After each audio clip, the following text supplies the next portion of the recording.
રાજ્યભર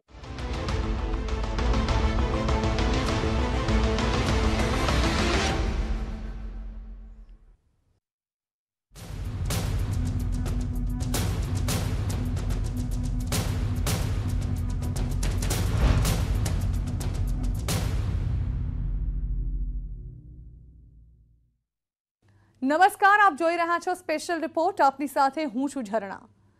corona virus હવે વધુ જીવલેણ બની રહ્યો છે. યુરોપ, અમેરિકા અને વિકસિત દેશોમાં આ મહામારી ફરીથી માથું ઊંચકી રહી છે. બ્રિટન, અમેરિકા અને જર્મની જેવા દેશો સૌથી ખરાબ રીતે પ્રભાવિત થયા છે, તો ખતરનાક બનેલા વાયરસ યુરોપની મહાસત્તાઓને ધ્રુજાવી રહ્યો છે.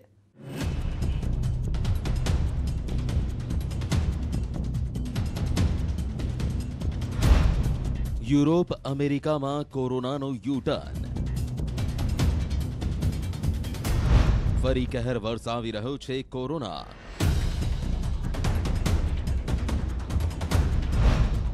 જીવલેણ વાયરસે ફરી માથું ઊંચક્યું. જર્મનીમાં રોજના 45,000થી વધુ કેસ. અમેરિકામાં રોજના 90,000થી વધુ કેસ.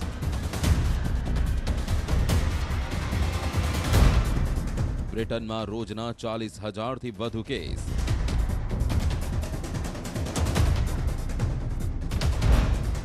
રશિયામાં કેસનો આંકડો 40,000 નજીક. વિશ્વ આરોગ્ય સંસ્થા એટલે કે WHO કહ્યું કે યુરોપ મહામારીનું નવું કેન્દ્ર બની રહ્યું છે. છેલ્લા અમુક સમયથી જે રીતે યુરોપના અનેક દેશોમાં કોરોનાના કેસોની સંખ્યામાં જે ઉછાળો જોવા મળ્યો તે ઘણો જ ચિંતાજનક છે. And it's not just about how many people are vaccinated, it's about who is vaccinated.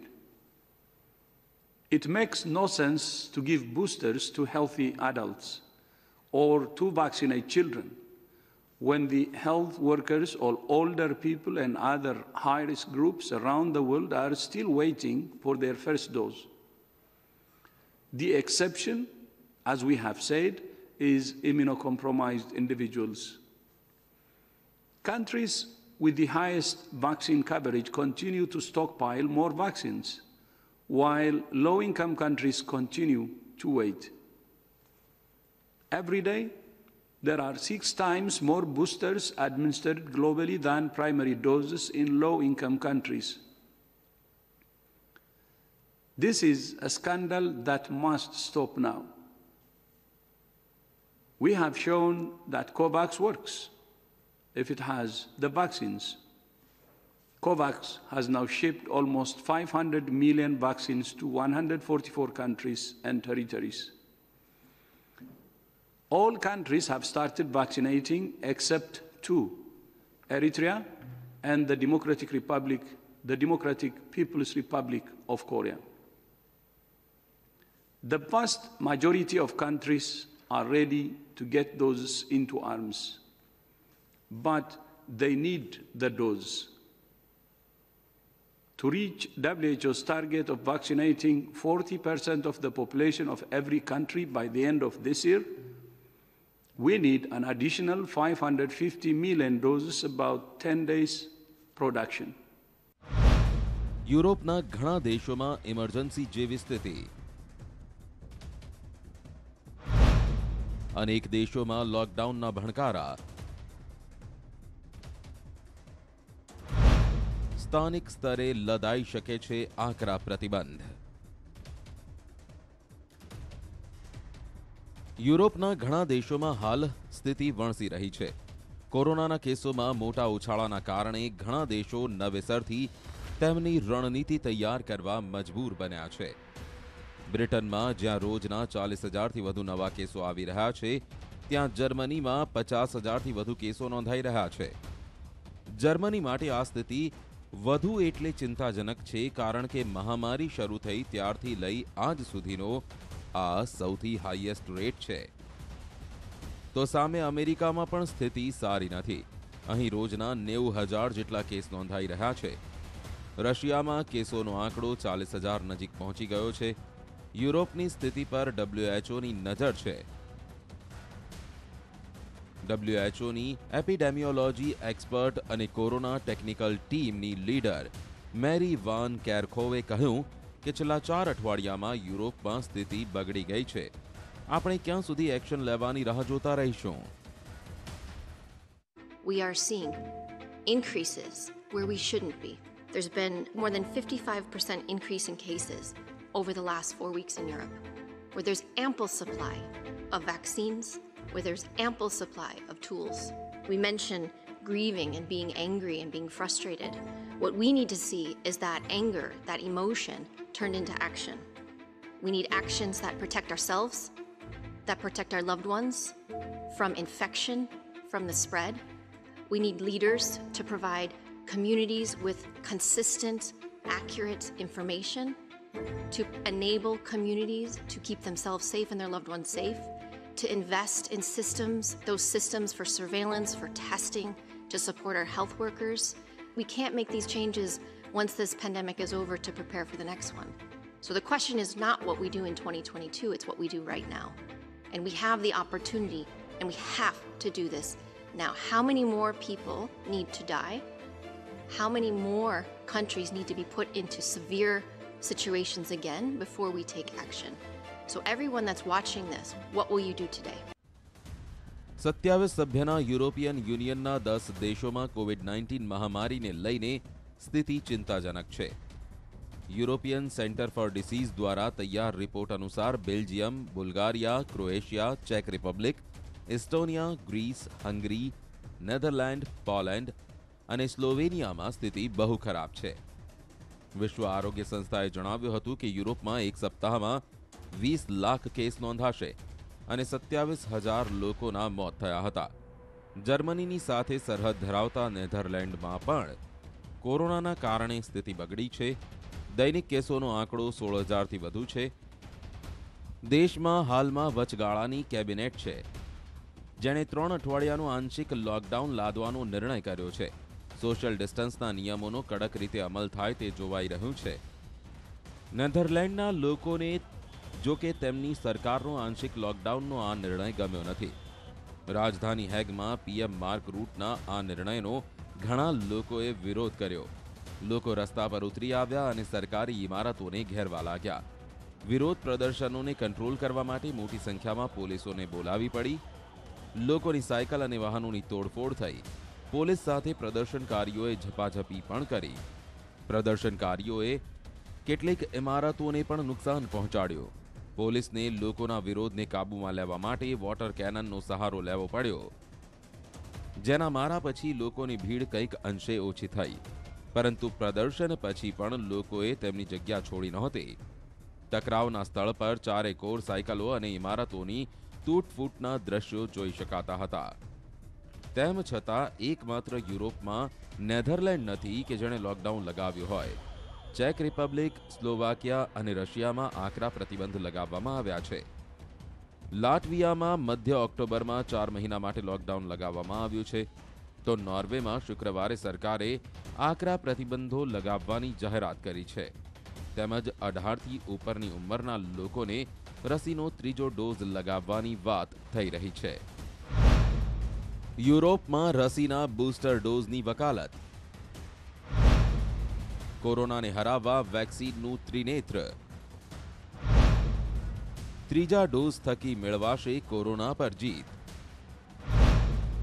ઘણા દેશોમાં બૂસ્ટર ડોઝ આપવાનું શરૂ કરી દેવાયો. વૃદ્ધોને વહેલા બૂસ્ટર ડોઝ આપવાની તૈયારી. The UK has built in a huge amount of protection thanks to the vaccine rollout and people's amazing willingness to come forward and get jabbed. What I'm saying today is that the urgency of getting that booster jab is more evident than ever. If you can get it, it's a great thing. The levels of protection it gives you are terrific. And so people over 50s that we're now calling forward, they should come and get it. What I'm also saying is that if we don't do it fast enough, we can see the potential risks to the state of the pandemic in what's happening in other parts of Europe. We've got some encouraging numbers in the sense that they've been drifting down for a while, but it's not clear that that drift is going to continue. I'm looking at what's happening overseas, and I'm simply saying to the British people who've been absolutely brilliant in getting vaccinated in the past, this is the moment to get your booster. બ્રિટનના PM Boris જોન્સને corona સામે અસરકારક રીતે લડવા માટે વેક્સિનના booster ડોઝની વકાલત કરી. તેમણે કહ્યું કે બૂસ્ટર ડોઝથી લોકોની રોગ પ્રતિકારક ક્ષમતા વધશે અને તેનાથી કોરોનાને કાબૂમાં કરી શકાશે. બ્રિટને અગાઉ પણ કોરોનાથી ખરાબ સ્થિતિનો સામનો કર્યો છે, પરંતુ બૂસ્ટર ડોઝથી આવી સ્થિતિને રોકી શકાય છે. તેમણે રસીનો ડોઝ લીધેલા લોકોની પણ પ્રશંસા કરી. પોતાના ટ્વિટર હેન્ડલ પર તેમણે એક ગ્રાફિક ઇમેજ શેર કરી, જેમાં લખ્યું હતું કે 1,10,00,000 બૂસ્ટર ડોઝ બ્રિટનમાં અપાઈ ચૂક્યા છે. આ ટ્વીટમાં તેમણે લખ્યું કે અમને ખબર છે કે રસીની ઇમ્યુનિટી સમય જતાં ઘટે છે, પરંતુ બૂસ્ટર ડોઝ ઇમ્યુનિટીના લેવલને વધારે છે. આ માટે તેમણે લોકોને બૂસ્ટર ડોઝ લેવાનું આહ્વાન પણ કર્યો.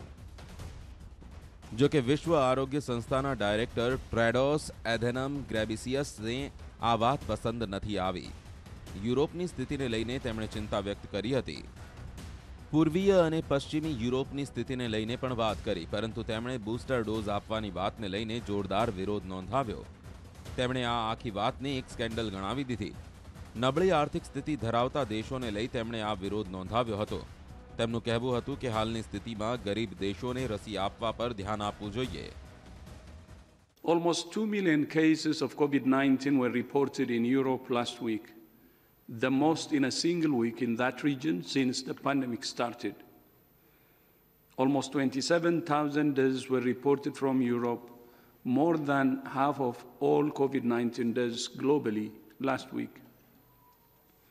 COVID-19 is surging in countries with lower vaccination rates in Eastern Europe, but also in countries with some of the world's highest vaccination rates in Western Europe. It's another reminder, as we have said again and again, that vaccines do not replace the need for other precautions. Vaccines reduce the risk of hospitalization, severe disease, and death, but they do not fully prevent transmission. Some European countries are now introducing restrictions to curb transmission and take the pressure off their health systems. We continue to recommend the tailored and proportionate use of testing, masks, physical distancing, measures to prevent crowding, improve ventilation, and more. And get vaccinated when it's your turn. Every country must constantly assess its situation and adjust its approach accordingly. With the right mix of measures, it's possible for countries to find the balance between keeping transmission down and keeping their societies and economies open. No country can simply vaccinate its way out of the pandemic. It's not vaccines or, it's vaccines and. આ વર્ષના અંત સુધીમાં વિશ્વ આરોગ્ય સંસ્થાનું લક્ષ્ય દરેક દેશની 40% જનતાને વેક્સિનેટેડ કરવાનું છે, જેના માટે વિશ્વના વિકસિત દેશોનો તે સપોર્ટ ઈચ્છે છે.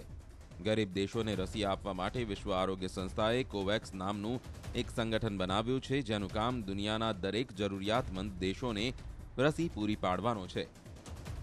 જેના માટે જ્યારથી રસી બનાવવાનું શરૂ થયું ત્યારથી કોવેક્સ કામ કરી રહ્યું છે.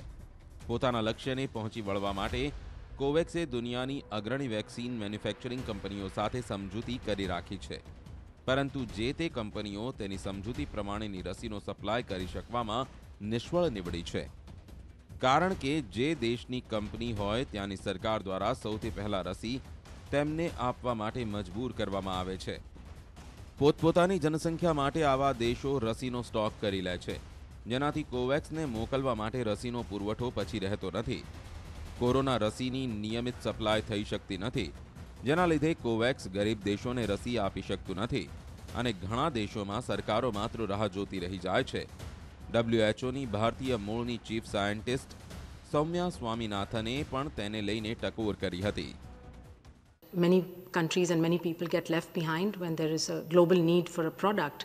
So it was set up as an end-to-end mechanism to invest, and we have a portfolio of 11 vaccines in the COVAX portfolio with advance purchase agreements signed with those companies. The issue has been the supplies to COVAX has been slow. It's not been the first priority for companies to supply to COVAX, and this is where we've been urging all countries that have already vaccinated over 40% of their populations with the primary course to let manufacturers prioritize the supplies to COVAX. We need the visibility, we need the supply chain to keep moving. Countries are waiting for the supplies.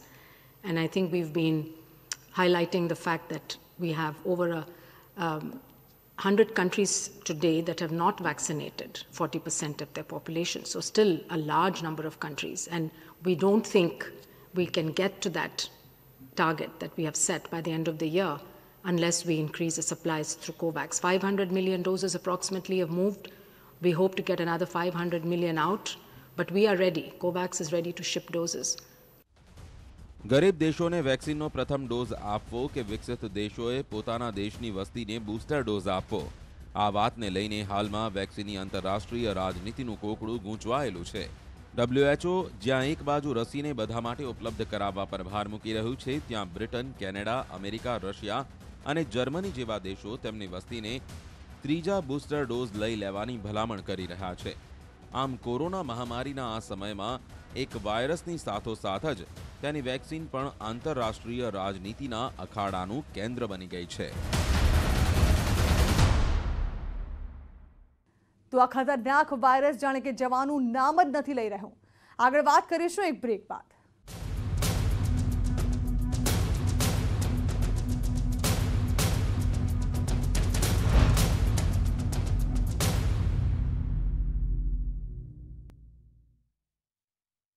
યુરોપમાં કોરોનાની સ્થિતિ બગડી છે. એવા ઘણા દેશો છે કે જ્યાં મોટાભાગની વસ્તીને રસીના ડોઝ લાગી ચૂક્યા છે.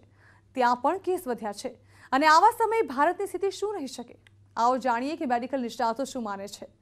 ભૂતકાળમાં પણ કોરોનાની જે લહેર આવી હતી અને તમે એપિડેમિયોલોજીકલી બીજી કન્ટ્રીથી કમ્પેર કરો તો આપણે ઇન્ડિયામાં 2 કે 3 મહિના પછી ફોરેનમાં જે કન્ટ્રીમાં કોરોનાની લહેર ચાલુ કે કેસીસ વધવાના ચાલુ થયા અને 2 કે 3 મહિના પછી આપણે ઇન્ડિયામાં સેમ ટુ સેમ પરિસ્થિતિ જોવામાં મળી છે.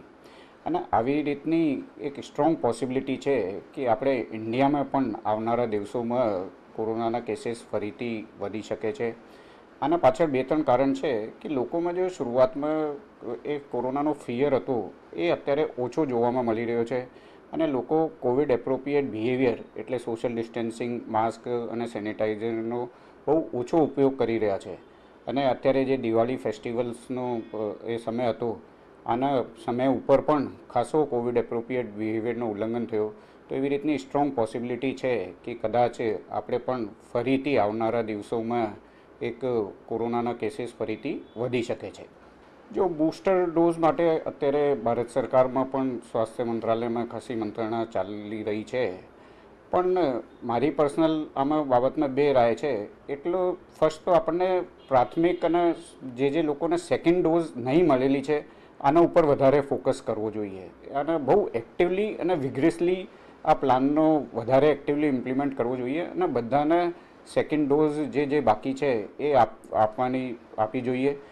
અને જે ફ્રન્ટલાઇન હેલ્થકેર વર્કર્સ છે, એએમસીના કર્મચારી છે, ડૉક્ટર છે, પેરામેડિકલ સ્ટાફ છે, પોલીસ છે, મીડિયાકર્મી છે, એ લોકોને જે કોરોનાના પેશન્ટ્સમાં અને સસ્પેક્ટેડ પેશન્ટ્સમાં એમના જોડે એમના આવવાનો સંપર્ક રહેતો હોય તો આ સબગ્રુપ્સમાં બૂસ્ટર ડોઝ આપવાનો ગવર્મેન્ટનો એક્ટિવલી વિચાર કરવો જોઈએ. તો આ સાથે સ્પેશિયલ રિપોર્ટ અહીં સમાપ્ત કરીશું અને વધુ સમાચારો વિસ્તારથી જોવા માટે આપ જોતા રહો News18 Gujarati.